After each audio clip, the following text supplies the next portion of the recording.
Sakykit, gerbiama Laura, kalbamės apie tokius globalius dalykus, bet turbūt tenka ir susidurti kasdienybėje su moterimis, kurios ateina į tas sielovados grupelės, kurios ieško tų atsakymų. Truputį papasakokit, prašau, apie savo tą veiklą, kaip jūs prisiliečiate prie tų tikrų žmonių. Na, iš tiesų, šį rudenį renkam 3 grupę moterų saviugdos sielovados, krikščioniškos sielovados grupę Ievos žavesys. Ir pirmos 2 grupės parodė ką? Kad yra didžiulis poreikis ir alkis tokių grupių krikščioniško moteriškumo, kur moteris tiesiog susirenka kaip seserys ir dalinasi, skaitydamos kokią nors knygą, konkrečią knygą, apie ją gal vėliau, dalinasi savo patirtimis ir tiesiog būna kartu. Yra didžiulis poreikis. Tik tai problema, kaip tas moteris prižadinti iš jų gyvenimo inercijų, kaip jas prisikviesti. Nes visos verdam savo rūpesčių lauke, daugumą dar auginam vaikus ir išgirsta, ir aš pati turiu tos inercijos taip daug, išgirsti kažką gero, ar rekolekcijas, kur, oi norėčiau, bet gal ne dabar, gal dabar darbai, gal dabar dar pinigų nėra, gal palauksiu to, žodžiu, kyla šimtai priežasčių, dėl ko aš to nedarysiu.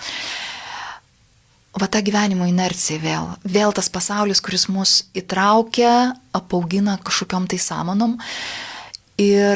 Bet jeigu tu atsišauki į tą kvietimą, ateini, tai pamatai, koks buvo alkis, kiek jos ten ir verkia, ir juokiasi, ir gyvenimai keičiasi.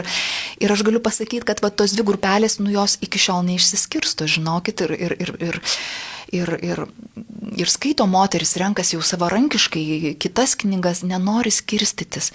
Žinokit, tai yra, sakyčiau, stebuklas, bet iš kitos pusės tai visiškai nėra stebuklas, ta prasme, kad žmogus yra bendruomeninis prigimties padaras. Ir jeigu mes seniau šimtmečiais augdavom, gyvendavom vienam kaime ar dvare, reiškia, su kelios kartos po vienu stogu, dabar visa tai yra prarasta, ar ne? Bet tas troškimas bendrystės, ypač moteriškos bendrystės, pokalbių, pasidžiaugimų, paverkimų, yra didžiulis, jis niekur nedingo, jis yra žmogaus prigimty, moters prigimty.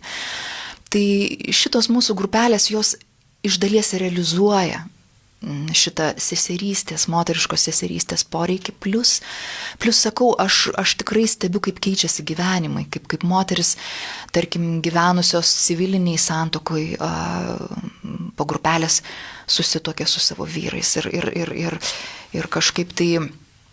Ir net tie vyrai, kurie nelanko grupelės, vos ne pirmi pareiškia tokį norą, visokių tokių, reiškia, gražių pokyčių ir tokių tikrų pokyčių, kurie ne šiaip užbanguoja kaip emocijos, o jie neša savo vaisių, tai jų yra. O jeigu apie tą buvimo struktūrą, tai yra labai paprasta. Tai nėra paskaitos jokių būdų.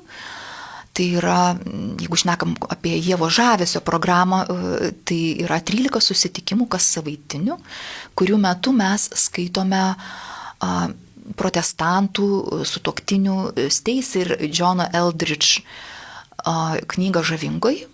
Perskaitom per savaitę vieną skyrelį ir susitikusios dalinamės pagal mano paruoštus klausimus. Dalinamės, meldžiamės,